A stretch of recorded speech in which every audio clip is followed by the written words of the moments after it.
Okay, so good afternoon, everyone. Okay, I am Rupesh Untol, current president of Mumbai FSI chapter. I welcome you all for the first of the webinar on burst the myths in fire safety on behalf of FSI as well as Lubrizol. To begin with the webinar, let's have the national anthem right now. I would request everyone to stand up at their place.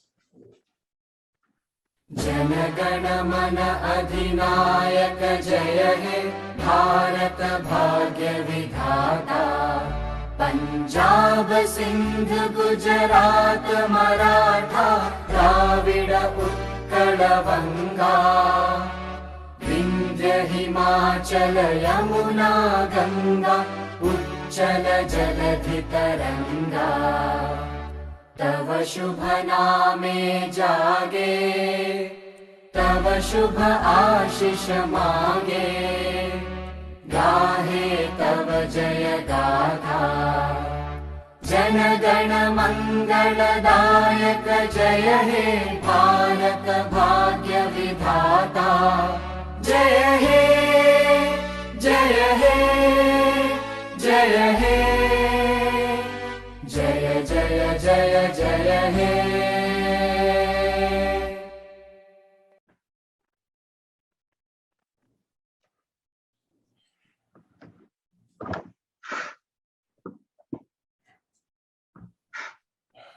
Thank you, Suresh ji. There's one more anthem we play for all the webinars. Suresh, can we have the FSA anthem?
खतरों से करें अपनों की सुरक्षा, यही है अपनी जिम्मेदारी। हम होंगे कामयाब, हम होंगे कामयाब। आग, पानी, हवा या कैसी भी हो विपदा, हर हाल में बरतें होशियारी। हम होंगे कामयाब, हम होंगे कामयाब। आओ मिलके रखें नींव एक सुरक्षित भारत की, एक उज्जवल भविष्य की, यही है तैयारी। हम होंगे कामयाब, हम होंगे कामयाब, हम होंगे कामयाब एक दिन। हम होंगे कामयाब, हम होंगे कामयाब, हम होंगे कामयाब एक दिन। ओ मन में है विश्वास, पूरा है विश्वास, हम होंगे कामयाब एक दिन।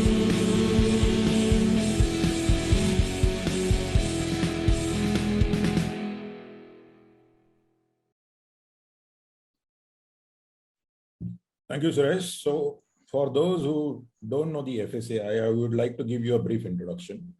So FSAI stands for Fire and Security Association of India, which represents the fire protection, life safety, security, building automation, loss prevention, and risk management domain. Our mission and our vision is Surakshit Bharat, Safe and Secure India. We have 24 chapters across India, okay, and we have almost 8,500 plus members, out of which 940 are corporate members and 7,500 plus are individual members. So those who have not joined FSA, I would request them to basically visit our website, okay, look at the membership benefit and join the FSAI. With this, I would like to basically welcome our host for this webinar, Mr. Manish Jain. Suresh, can we have the slide for Mr. Manish?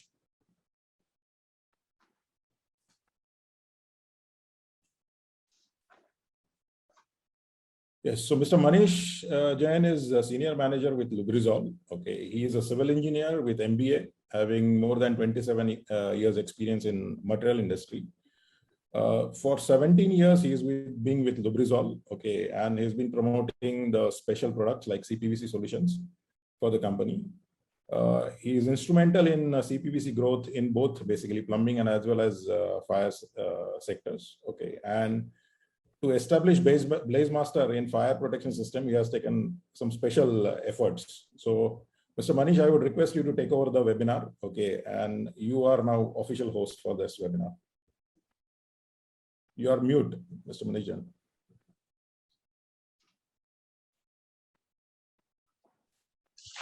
Thank you very much, sir.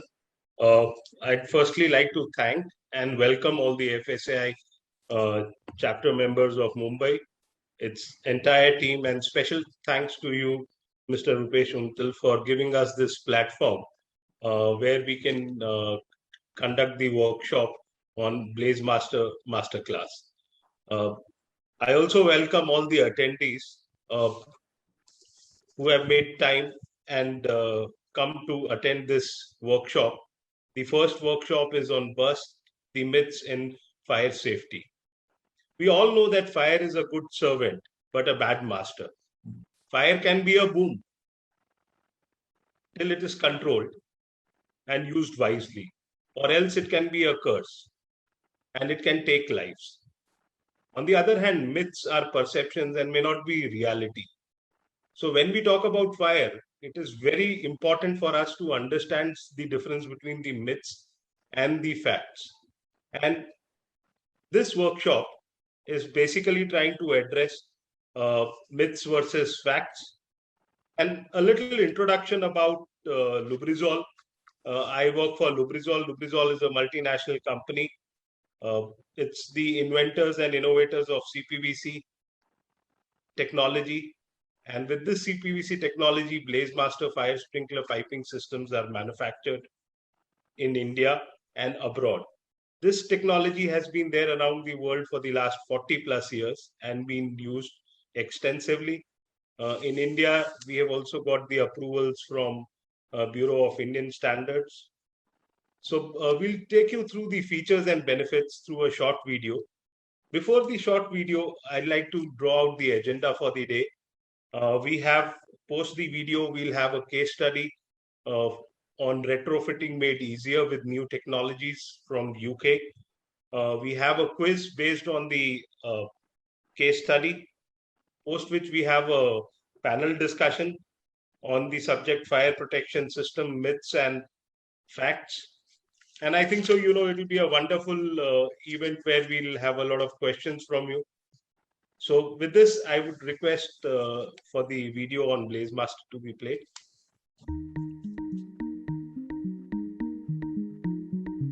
When fire strikes, there is limited time to escape and no time for unreliable safety equipment. That's when your reputation is most on the line. Not all orange pipe is the same, so make sure to install the reliability of a BlazeMaster Cpvc fire protection system, the most specified non-metallic fire protection system in the world that has one simple goal: to save lives and property. BlazeMaster Fire Protection System's lightweight construction and simple joining system creates a cost-effective and easy-to-install fire suppression solution, providing property developers, engineers and installers with protection against their profit loss and reputation damage. With worldwide approvals from industry standards and certification bodies, along with the specialised advice and support from the most professional team in the industry, you can count on BlazeMaster pipes and fittings for your next residential or retrofit project. Unlike with steel piping systems, a BlazeMaster fire protection system delivers optimal flow rates and excellent hydraulic capabilities. BlazeMaster, specially engineered Cpvc technology from the Lubrizol Corporation, also offers superior ease and speed of installation, with reliable protection at lower material cost and proven performance that won't diminish over time. So, when fire strikes and there are lives and property at risk, trust your reputation to BlazeMaster's fire protection systems. BlazeMaster, delivering reliability for life.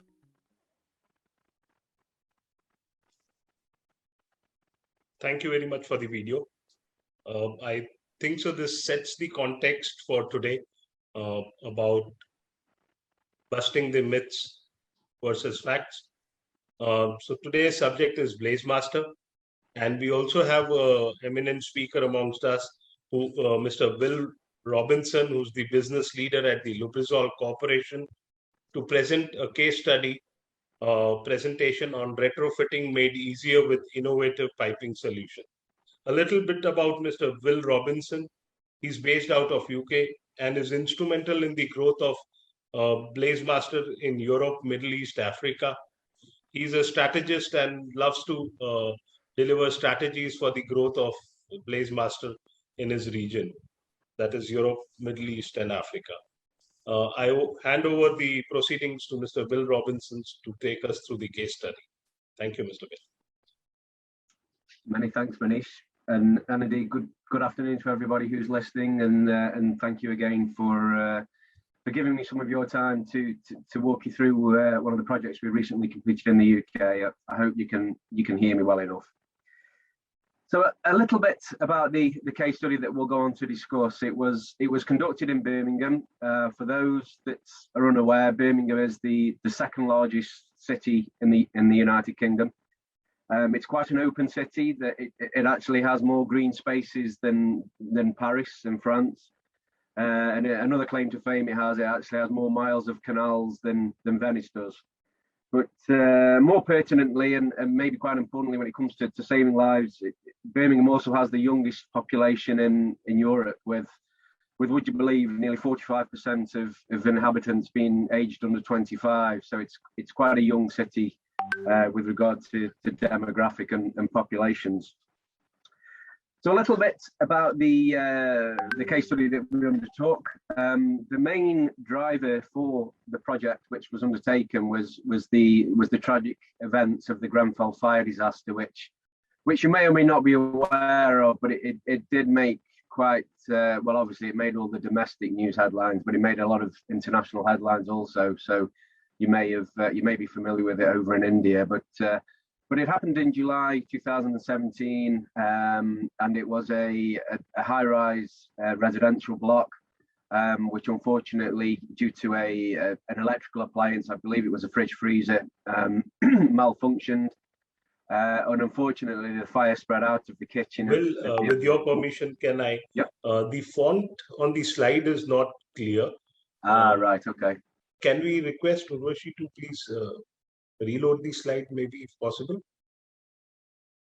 Thank you. Do you want me to carry on? Yep. Just a minute, they're Okay. uploading the slide. There we go. Yeah, now I can see it now. That's better. Yeah, thank you. No problem. Yes, as I was saying, the events were driven by the Grenfell fire disaster, where a fire spread out of the kitchen of the apartment where it started, and unfortunately set fire to some suspect cladding system on the outside of the building. And unfortunately, once it took hold lower down the building, the cladding system acted pretty much as a chimney and funneled the fire upwards to really burn the entire block. Unfortunately, 89 lives were lost. But as a result, the government led various inquiries, one of which we're still in the second phase of the inquiry, even 4 years later, largely due to a delay to COVID, it has to be said, where the inquiry was momentarily paused for sort of 6 to 8 months.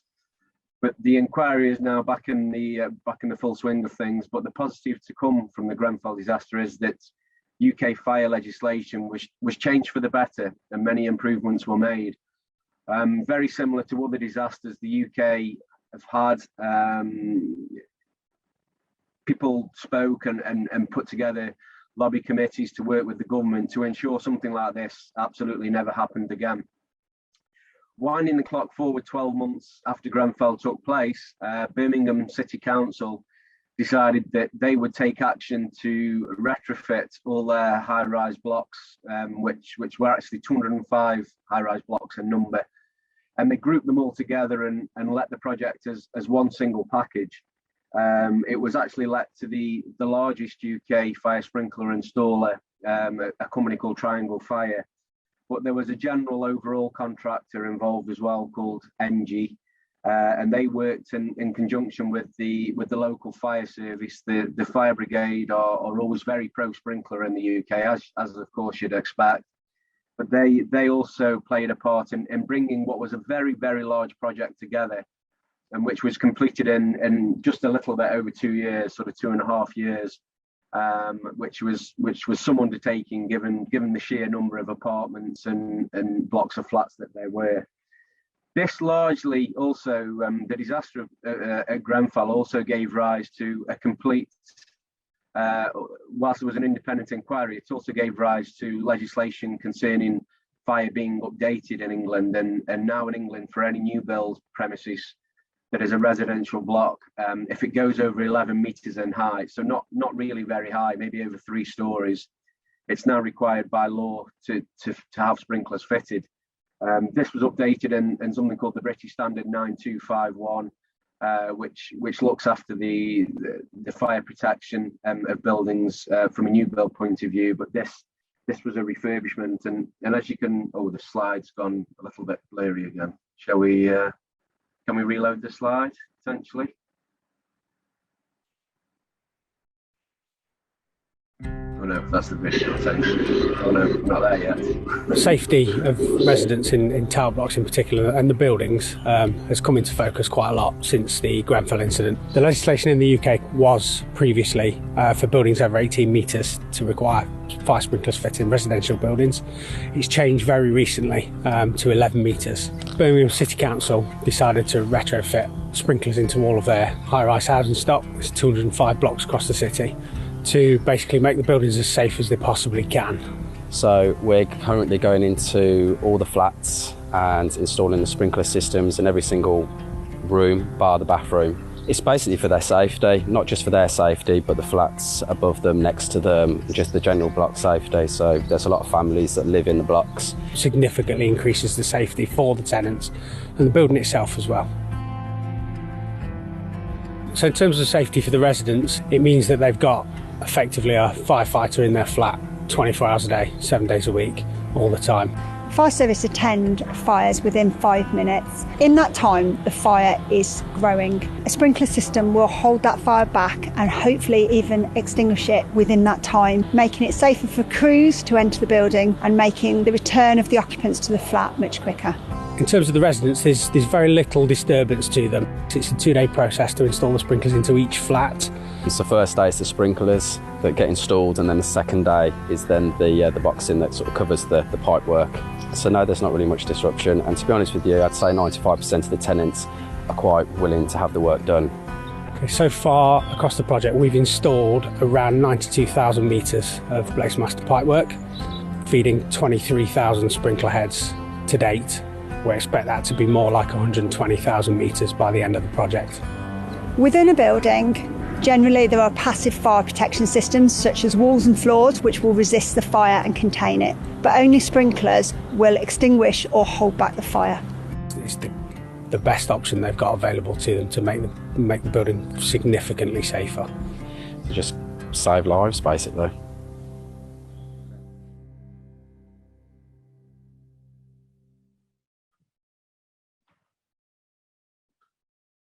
Can we go to the next slide? There we go. So the project in general was undertaken very quickly. It was one of the fastest undertaken in the UK. Some local councils operated at different speeds, but the presentation is still not visible. Can we reload the slide, please?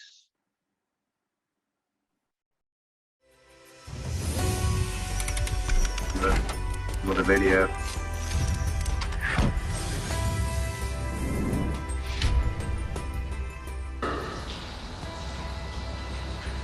Can we stop the video and go back to the slide?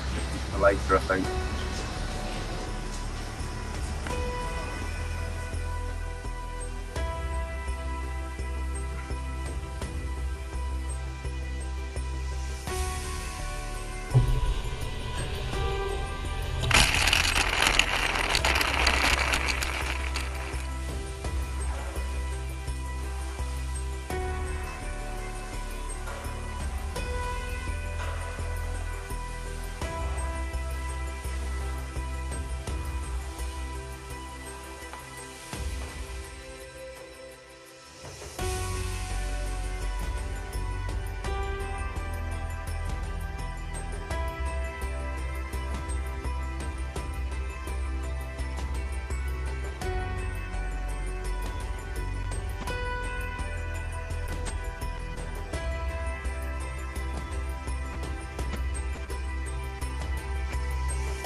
So yeah, as I was saying, the work was undertaken by Birmingham City Council very quickly.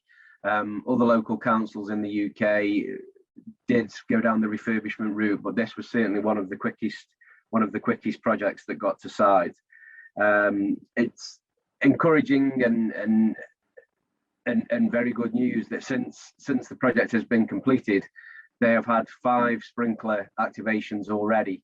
So that's fires in 5 flats that were controlled and extinguished by BlazeMaster systems, which meant that the other residents in the block above, beneath, and to each side of where the fire broke out, there was no need to evacuate them, even when the fire started.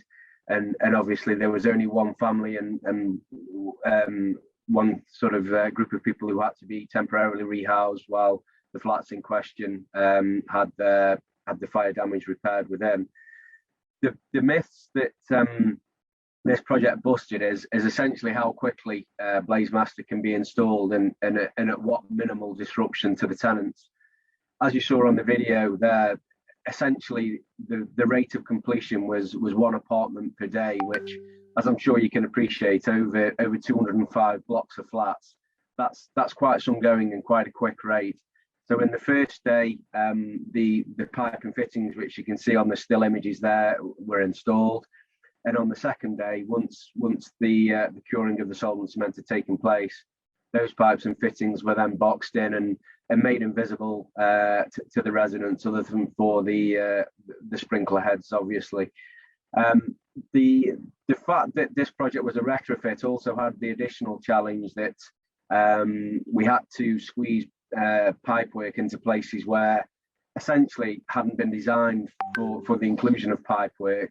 With a new build scheme, obviously people make allowances for all services and pipework to have their own place in the design and build of the project. However, with refurbishment, there's the added challenge that we're putting pipework where it's not previously been. One good thing, another good thing that BlazeMaster offers is that it offers a reduced overall diameter of pipework to be used. With steel pipework, it can be quite heavy and cumbersome, largely due to it having to be of a larger size due to it being susceptible to corrosion. However, BlazeMaster pipework is completely corrosion-free. It can resist corrosion, and as such has better hydraulic capabilities than its steel counterpart. And this means that smaller diameter pipework can be used, which for projects like this really does help. The quiet install of BlazeMaster also helped. There is very little need for any cumbersome plant and machinery, as with steel. In fact, BlazeMaster can be installed purely with hand tools and a solvent cement weld, which is almost silent. So it was very easy to install the pipe and the fittings while the tenant remained even in the room. In some cases, they weren't even asked to leave, and it was a very quick job in and out. And because BlazeMaster doesn't even need an electricity source to help with the install, there was very minimal disruption to any residents that remained in the flat during the day of the install themselves. Just a quick comment or two on projects nearer to your geographical region in India. We're shortly to undertake a project at the Salminia Hospital in Bahrain in the Middle East. This is one of the most prestigious medical facilities in the Gulf region of the world.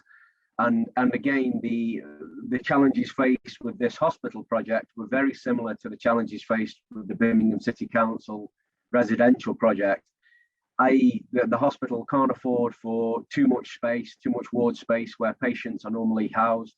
They can't afford for that space to be out of action for very long at all.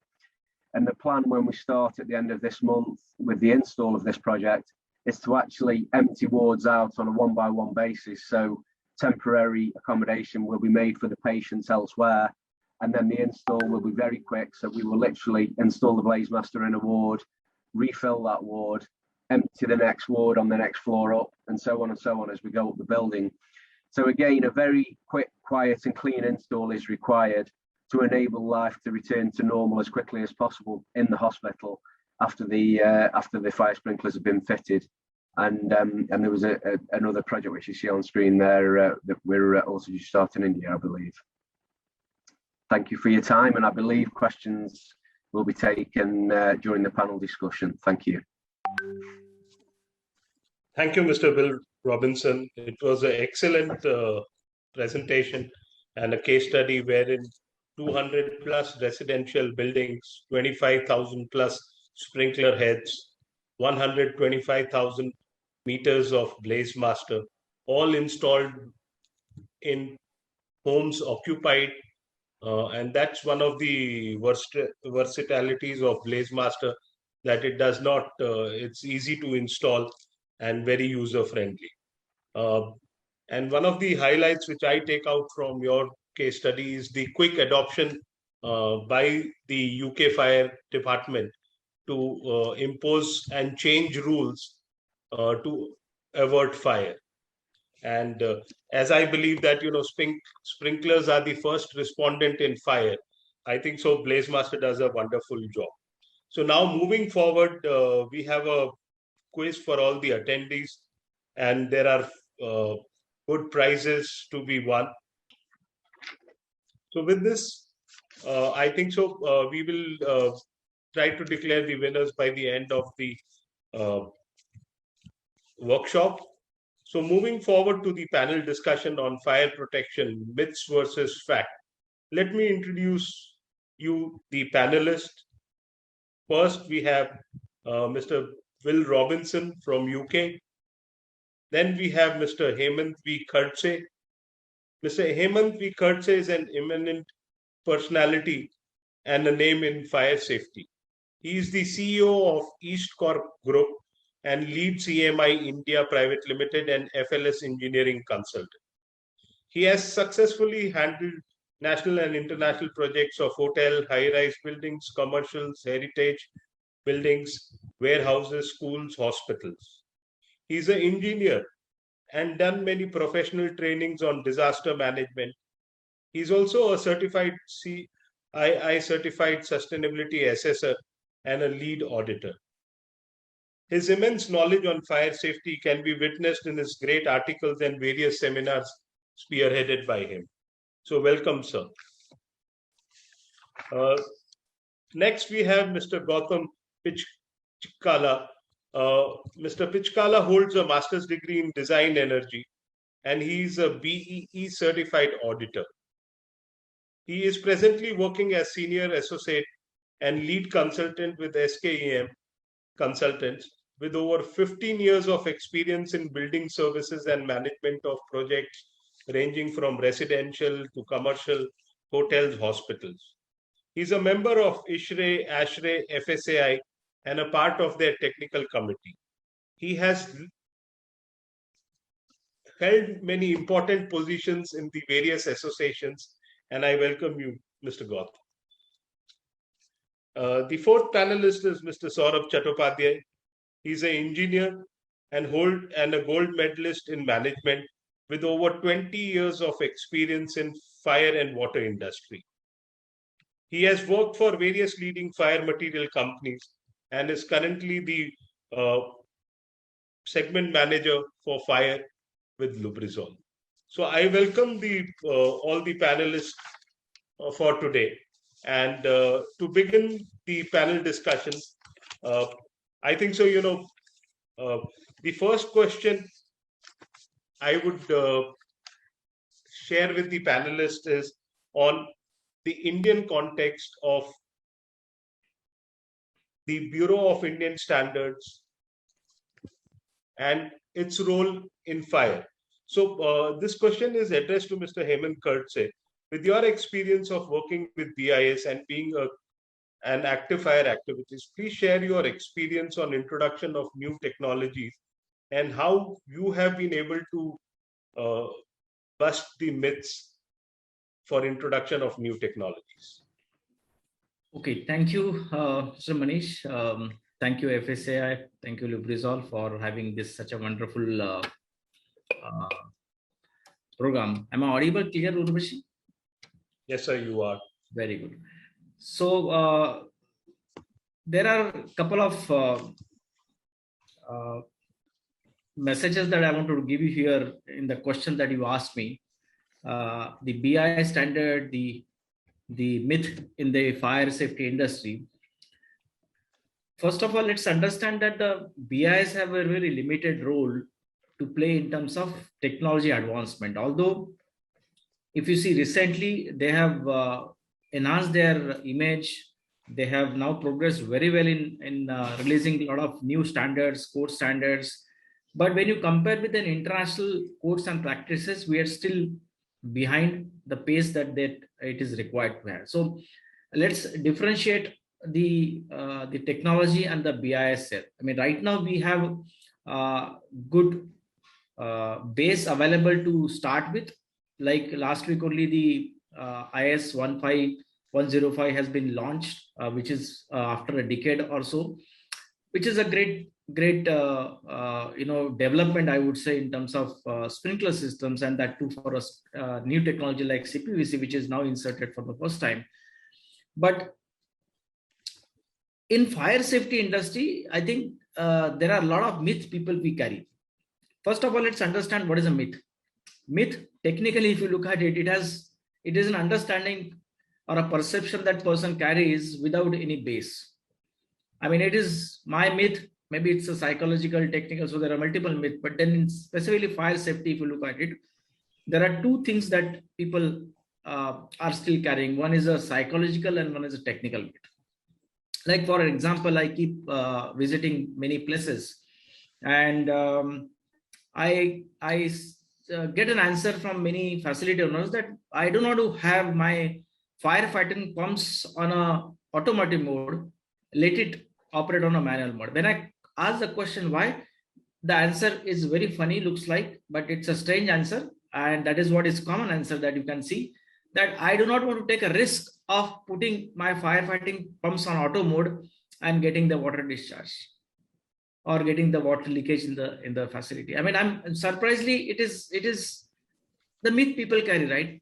First of all, when you are having a firefighting system, a sprinkler system or a hydrant system for that matter, protecting the facility, it must have an automatic operation in place so that in case of fire, which is unnoticed, the system will take its own course and protect your life or property, isn't it?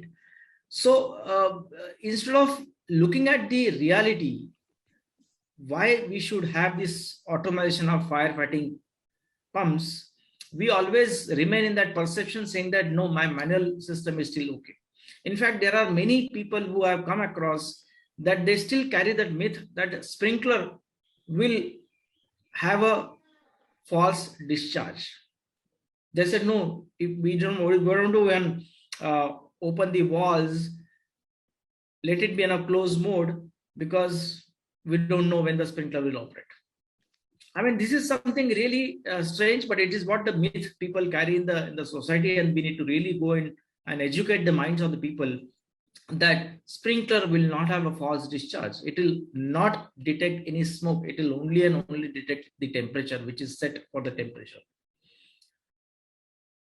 Even for that matter, the topic that we are discussing, Cpvc, which is the core topic of today's, psychologically, it is good. At least we can show the document with the way of IS 15105 that it has endorsed Cpvc.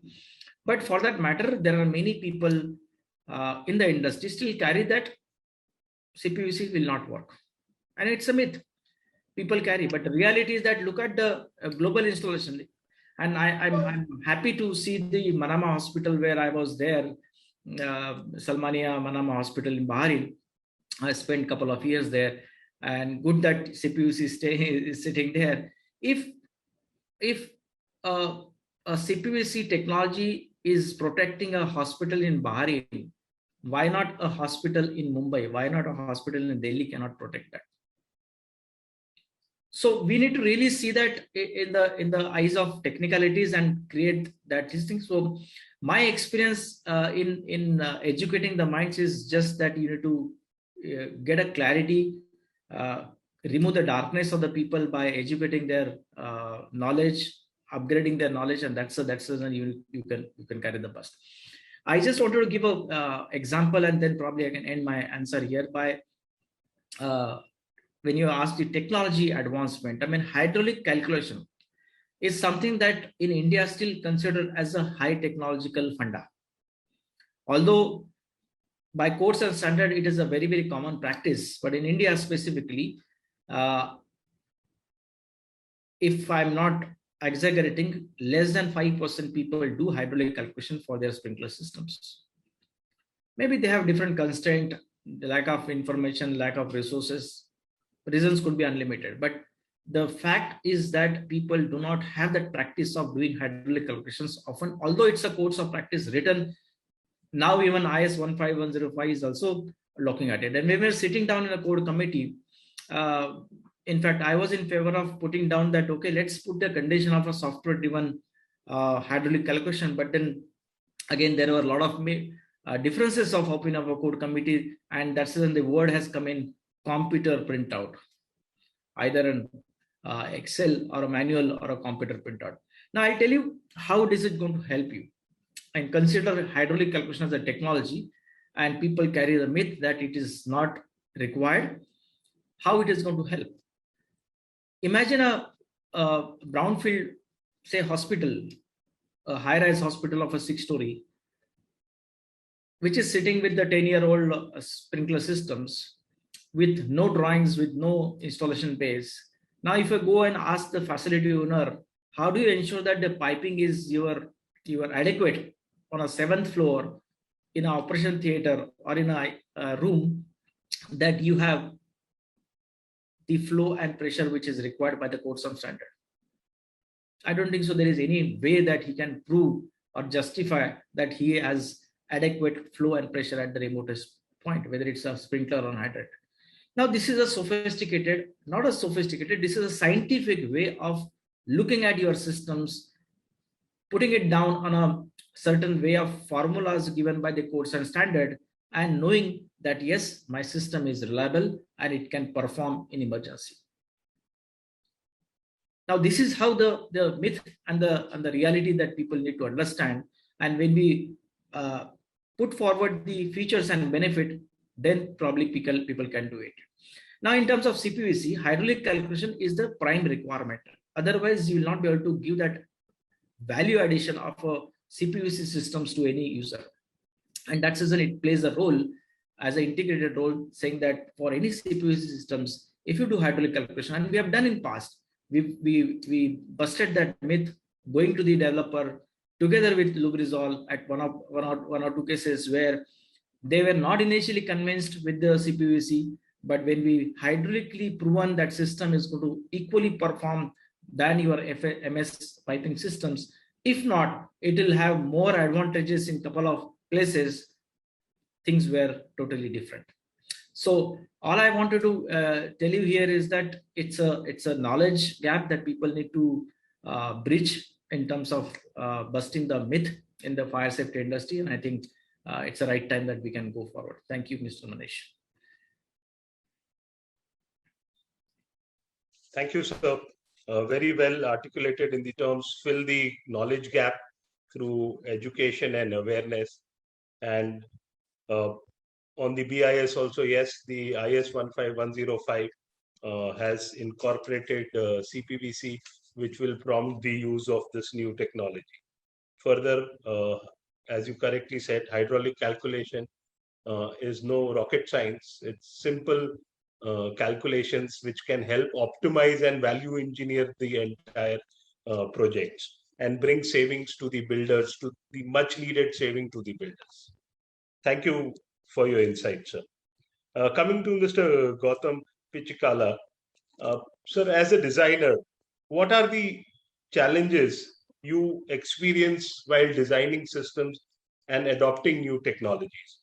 And how do you overcome them with customers, who are kind of stuck to the old technologies? With respect to the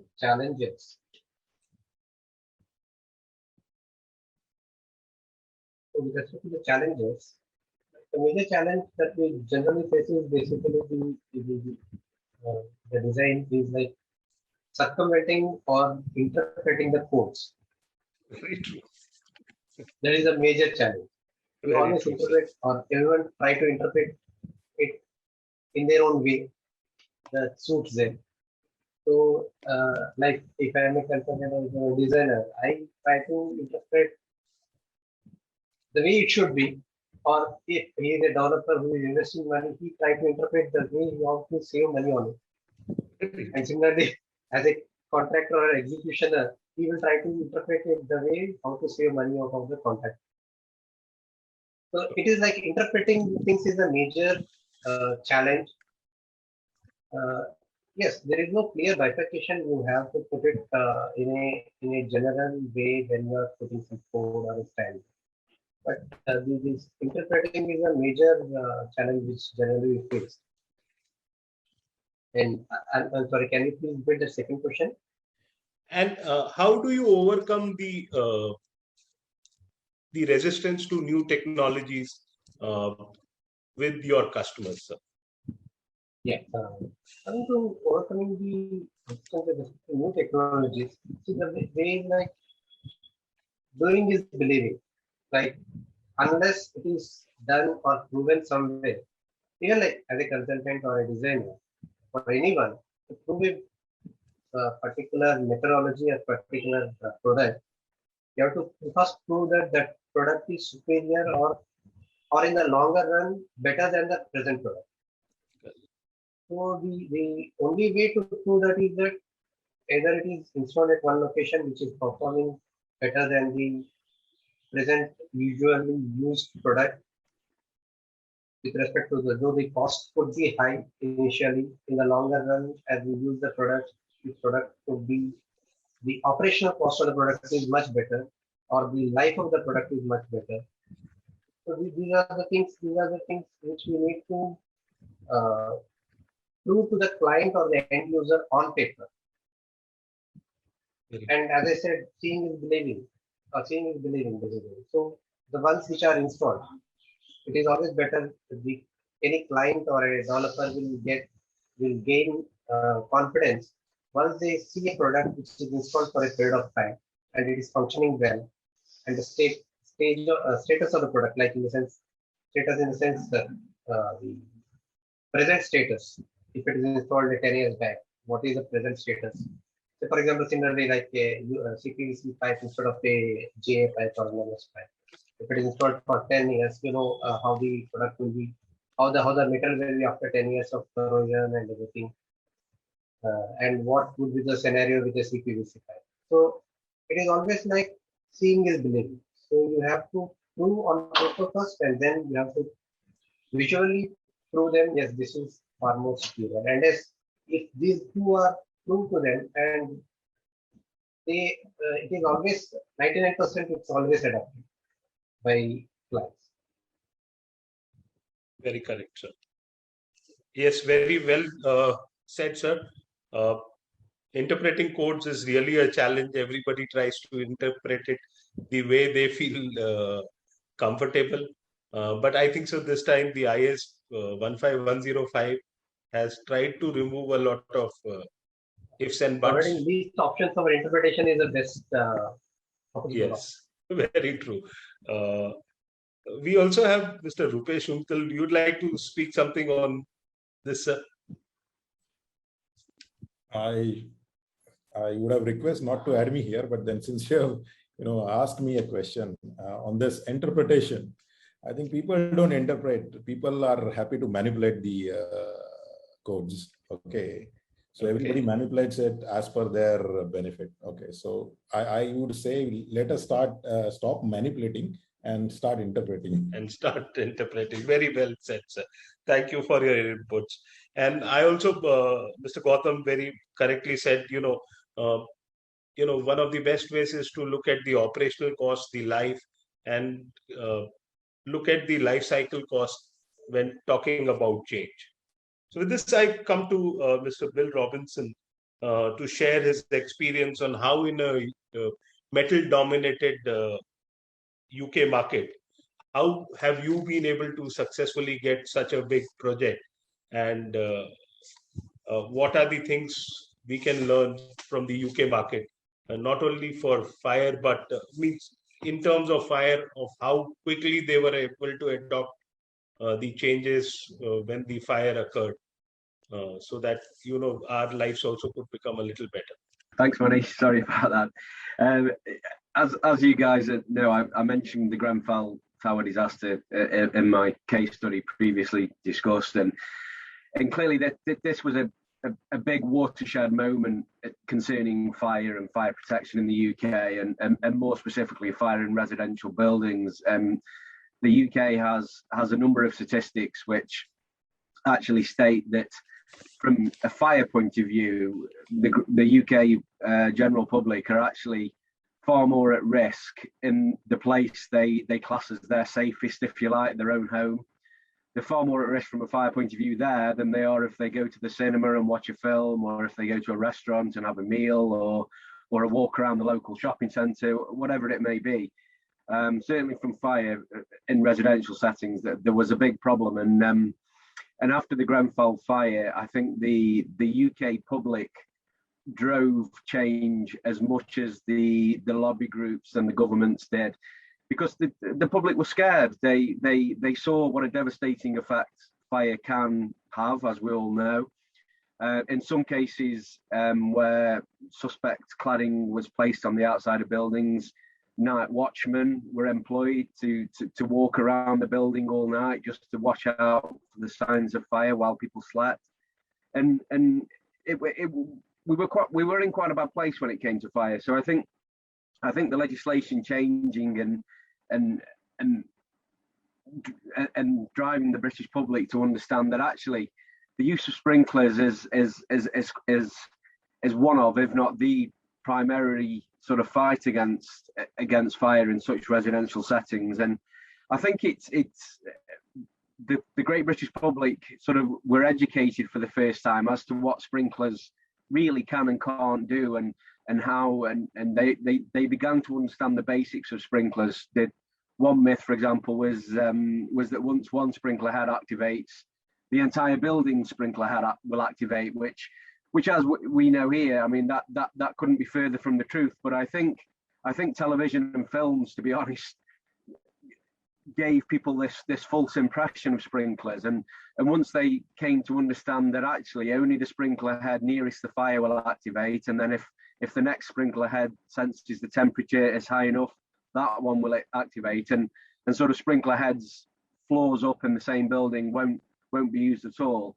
I think that the public were educated, and for the first time they were really switched on to sprinkler technology, which was quite a watershed moment really for the UK.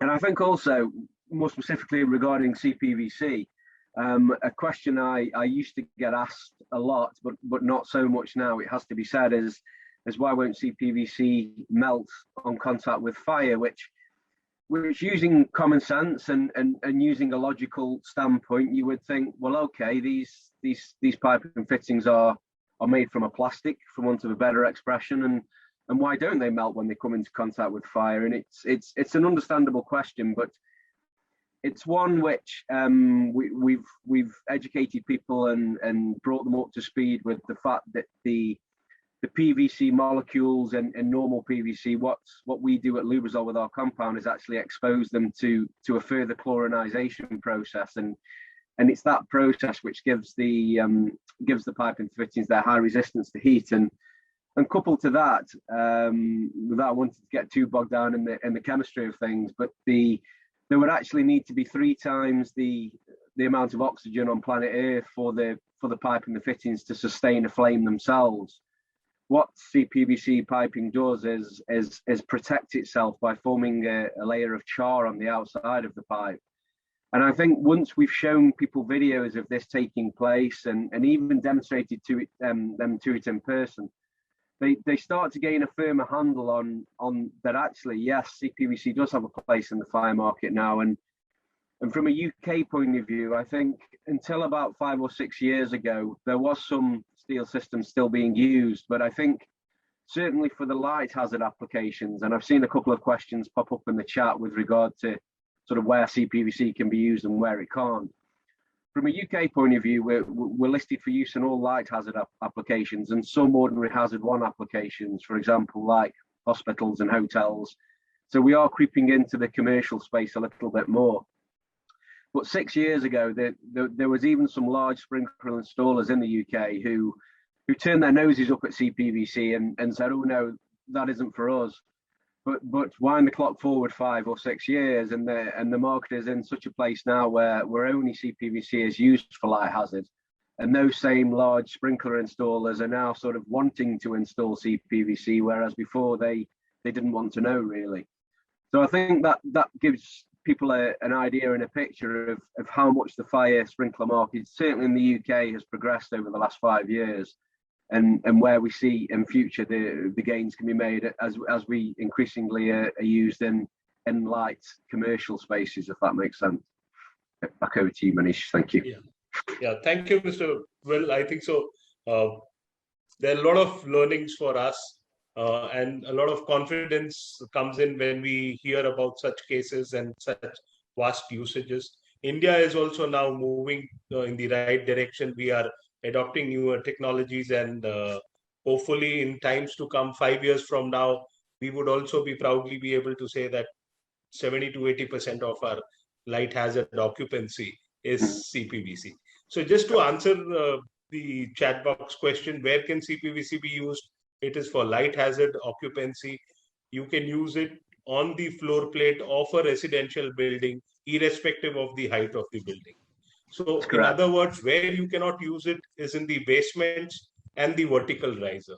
Post the vertical riser or the flow switch, you can have the entire floor with CPVC because it meets the requirements of IS 15105 and IS 16088. Thank you, Mr. Bill. With this, I come to Saurabh Chattopadhyay, Mr. Saurabh Chattopadhyay. As a manufacturer, what are the steps you are taking to overcome the myths to promote BlazeMaster, and any challenges you would like to share with the audience for them to be able to help you in this cause? Thank you, Manishji. That was a long question, but it's actually a very great question. It actually covers not only Lubrizol or BlazeMaster, but many of the innovating companies and what they have been doing and what they has to do to make any product successful. But then, before I try to answer that, allow me to tell you a very small story. This will set the context and it will also make the evening a bit light for you. To understand this story, we all have to enter into a time machine. And I'm sure, someone from FSCI must have installed a gas separation, a clean agent, or maybe a water mist system into the machine so that it is fire safe. And let us travel back into the time, not 1000, 2000, but 7000 years from today, BC. And those were the days of Ramayana. One of the incidents which is related to fire in Ramayana, which many of you must be knowing, is when Lord Hanuman, he had set the palace of Ravan, the invincible Ravan, on fire. Now, Ravan always considered himself to be invincible, so he cannot be destroyed. The Sanskrit word was Akshat or Akshay. But what this incident taught him?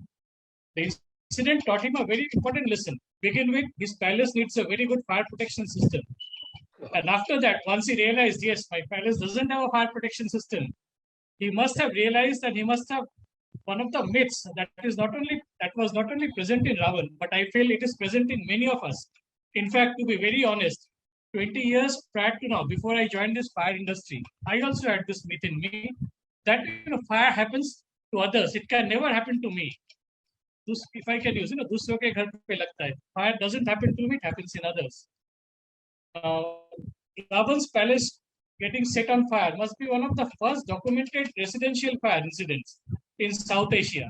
Mind you, Ravan didn't stay in India. That's why I'm using the word South Asia. So this is the first documented case of residential fire. And it's also one of the documented incident which had busted one of the first myths of fire. That fire doesn't happen to me, it happens to others. Now, enough of history. Now again, we need to enter this time machine and come back to 2021. And let me now try to answer Manish's question. Once I've set this on right context. As a manufacturer, as an innovator like Lubrizol and BlazeMaster, we are continuously working to create an awareness about availability of better technology, availability of innovation, and availability of good product to make our community safe against fire. More so, it is more important today because today the buildings are getting very complex. There are so many facilities, so many utilities that are running the building, and the chances of fire is much more than the one that happened in Ravan's Golden Palace. So the importance of fire is more important today than any other time in history. Now, there are a number of myths which actually goes around in the fire, which we as manufacturers has to bust. One of the biggest myths, and it's actually unfortunate because this myth actually is something to do with the human way of thinking, whether in India, whether in Gulf, or whether in any other country. We generally resist innovation, and we always believe that innovations are a gimmick. And there is nothing better than status quo. I'll be more happy to not put a fire protection in my house because I feel fire cannot happen in my house. So this, resistance to innovation and considering innovation as a gimmick is unfortunately a big myth.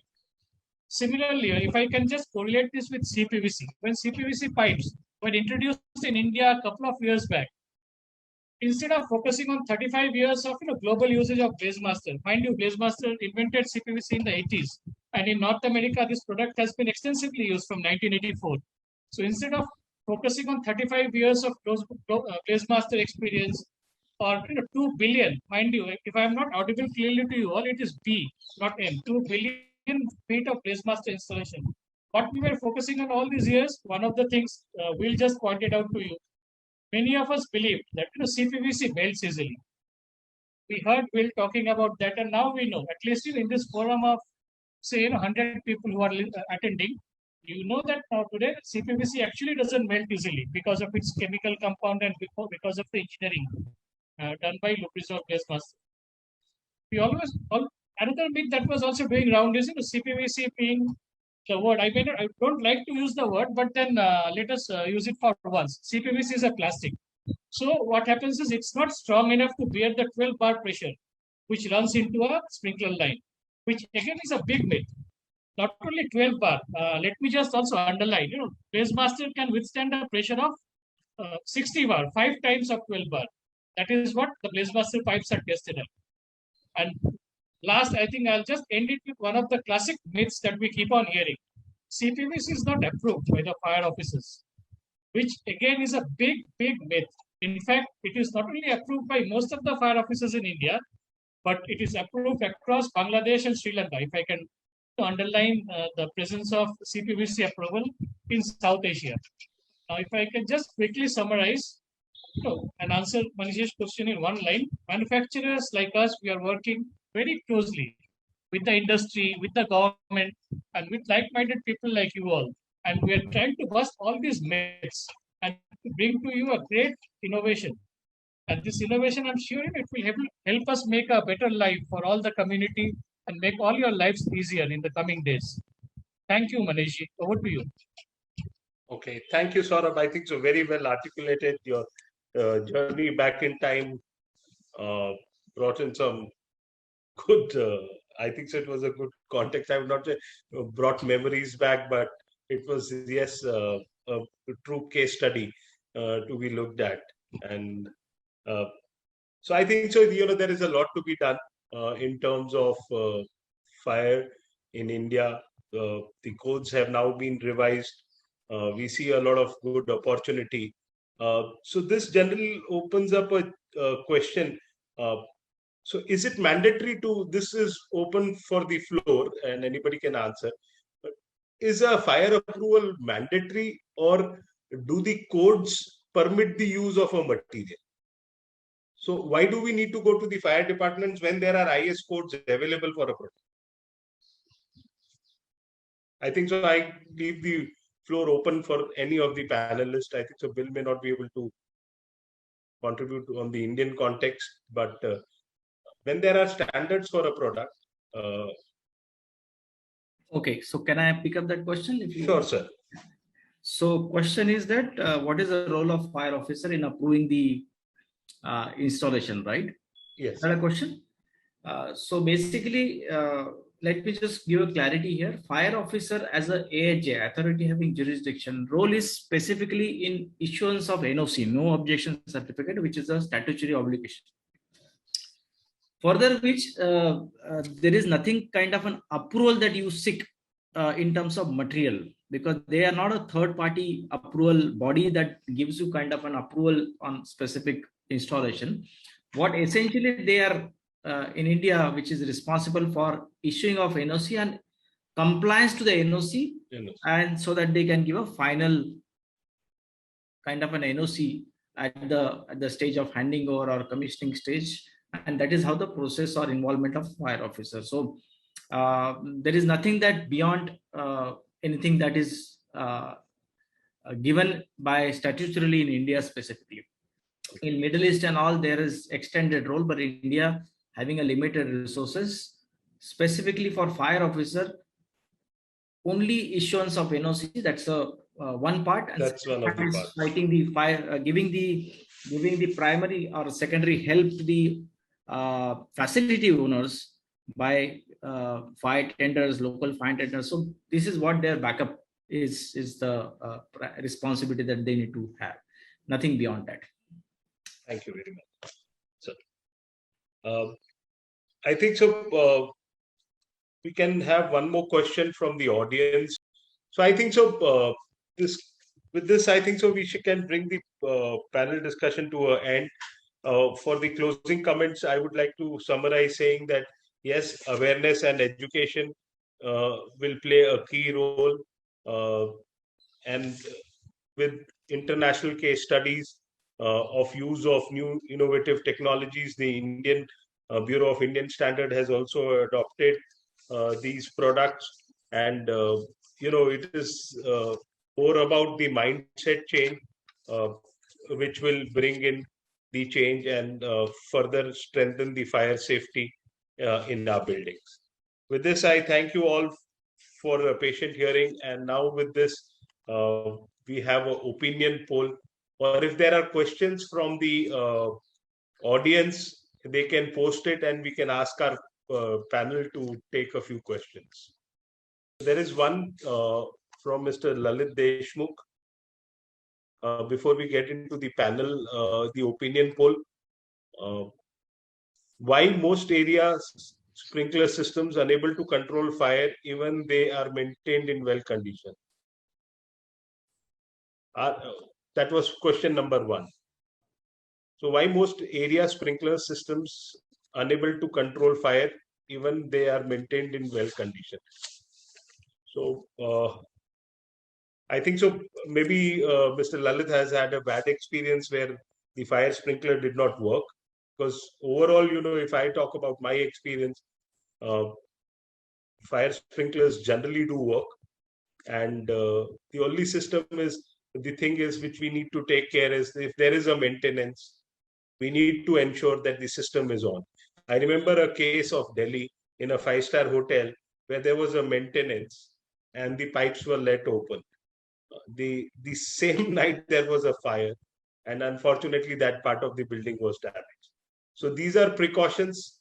If you have installed the fire sprinkler as per the specifications and the IS codes, there is no reason why it should not work. And the second question is, are CPVC pipes allowed for industrial application in sprinkler for moderate and high hazard? Those CPVC pipes are not, as per the Indian code and international code, it is only used for light hazard occupancy. In India, there is a restriction for light hazard occupancy of 126 now. It's an addition of 1 square meter, but 126 square meters. But mostly your residential and your hotel rooms are the suitable areas for use of CPVC. Thank you to all the panel members, and with this we can have the opinion poll. Please. I would request all the attendees to take some time and a few minutes and fill up this opinion poll, because your opinion matters in improving our services. What about the quiz result? I think so. Urvashi, Omkar. Yeah, so Manishji, we have compiled the results, and results will be declared in the chat box very soon. Okay. And we'll receive the e-vouchers on their respective email IDs. Okay, great. So for all the attendees, I request you to please check the chat box. If you're I would not say the lucky one, because you would have, it's not a lucky draw. If you would have had the right answers and you were quick enough, your desired prize, your name would be declared in the chat box. And post which, you will get an email from both FSAI and Lubrizol on the e-voucher. So there is a question from Mr. Vasudevan. The problem I find is the cost difference both in material and time saving cost. Nobody explains why. So Saurabh, you'd like to take this? Yes, why not? But can I try to understand the question? Can you help me interpret this? Because I saw the question, but I could not really comprehend. So how do you define the time savings in terms of using BlazeMaster against metal? Okay. Now, if I need to answer this question, generally what happens, if we consider a project cost, project is not only about material, but there is a cost associated with manpower and cost associated with consumables also. So whenever we are trying to compare the cost of any product, what we do is we only compare the product cost. However, if I take the example of a BlazeMaster Cpvc pipe, and we saw very much in Will's case, the case study of Birmingham which he presented, that within a day or two, they could complete each of the flats. So there is, when you're adapting to BlazeMaster Cpvc, there's a tremendous amount of time saving in terms of manpower and the project time also. So the calculation is quite simple in that case. You end up saving a lot of manpower cost whenever you're using BlazeMaster. And so the overall cost of the project is not only the actual cost that you see of the product. So if I add the cost of, say, steel pipe along with the manpower cost, and I compare that with the cost of a BlazeMaster Cpvc and the manpower cost, you will find the second case to be of having a lot of rationality in terms of cost. The cost will be much lesser. In terms of time, there's a tremendous saving of time. We have seen, just take the example, are we able to complete a single apartment with using steel within a day? The answer is no. Can we complete it with only 1 or 2 manpower using steel? The answer is no. So this is how we can correlate the cost saving using BlazeMaster in terms of manpower also. Thank you. Thank you. There was one more question, sir. Which IS code will be applicable for testing of CPVC pipes used in buildings? I think so. For installation and commissioning of fire sprinkler, the code applicable is IS 15105. So any fire sprinkler installed in a building needs to be installed and tested in accordance to IS 15105. For CPVC material specifications and sizing and hydraulic, you can refer to IS 16088. So I think so. Thank you all. It was a wonderful session. I thank all the panelists for a wonderful insight on the subject of myths versus fact. With this, I thank FSI once again, and I thank each and every attendee to have taken out time. This is the first of the series of the 4 sessions Lubrizol and FSI is going to conduct. So we will send you out, we'll send out more information on the future sessions, and we look forward to see you there. With this, I hand it back to FSI. Thank you, everyone. Yeah, Maniji, we have declared the results in the chat box. Oh, very good. So if it's okay. Congratulations to all winner. Okay, I think the first is Ritul Ambedkar. Second winner is Amol Bamre. Third is Ketu Patel. And fourth is Rupesh Kesarkar. Congratulations to all. Congratulations to all. And on a lighter note, on the last question, Mr. Vasudevan, if you are there, okay, the question you need to ask, if you are a developer, this question you need to ask to your consultant. Okay. I mean, people like me, I'm a consultant, so I would be able to basically happily help you on your projects. I handed over to Gautam. Gautam? Just one comment, sir. I also saw a comment from my colleague from IPA, Mr. Shankar Ghime, if I'm not wrong. His question I couldn't understand is, my myths are different from... But anyway, if Mr. Ghime is there, we could have... I'll understand his question later and maybe try to respond to the answer. Thank you, sir. Thank you very much. Thank you. Gautam, over to you. We would like to thank you, beyond the FSA, the all attendees who spent their working time from their busy schedule attending this webinar series. 3 more webinar series are planned to stand in the upcoming month. We presume that we'll have similar amount of audience and we thank all the panelists for their sharing their fair and unbiased opinion about the myths and fire safety.